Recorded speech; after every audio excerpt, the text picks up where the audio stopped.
I never thought a routine flight could turn into something that would haunt me for the rest of my life. But Flight 666, yes, that's exactly what the ticket said was one of the darkest nights I've ever experienced. And even now, thinking about it, my chest tightens. I remember stepping onto the plane.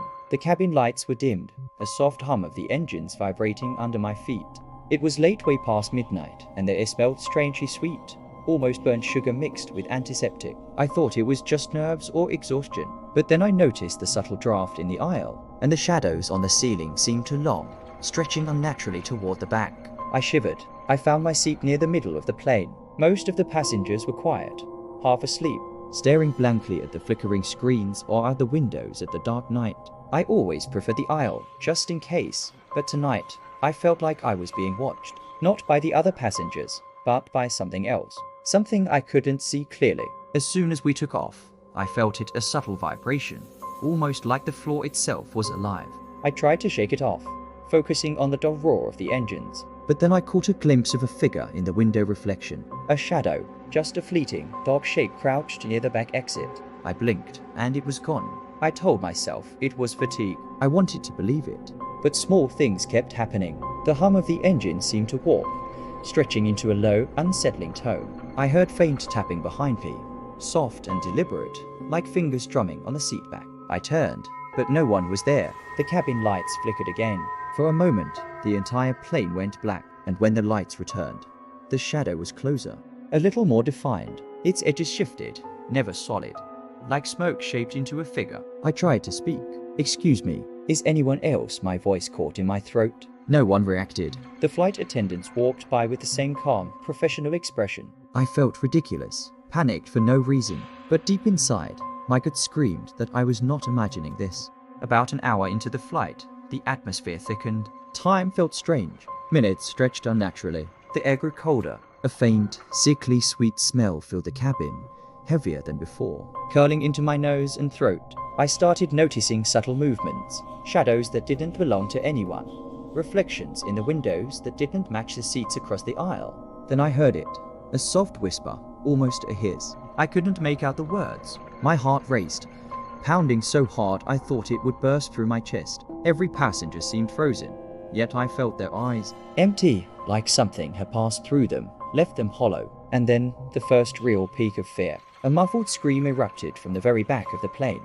Not human, not entirely. The kind of scream that drills into your bones, deep, ragged, impossible to ignore. I froze. My hands gripped the armrest so tight I thought I'd leave marks. I looked around. The last row of seats was empty, completely empty, but the scream continued. I could feel it, then something alive in the plane, aware of me. Watching, choosing.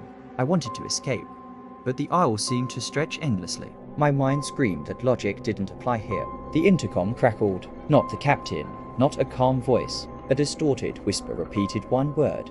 Leave. The lights flickered again, and for a brief instant, dozens of faces appeared at the windows. Empty eyes, mouths opening silently, twisted in ways that shouldn't be possible. I closed my eyes and counted to 10. When I opened them, they were gone. I spent the next hour in a haze of fear. My breathing was loud in my ears. Every minor sound of back shifting, the soft hum of the engines, the creak of the aisle set my nerves on fire. And always, in the corner of my vision, the shadows moved, not random, purposeful, slipping closer, waiting. Then came the second peak.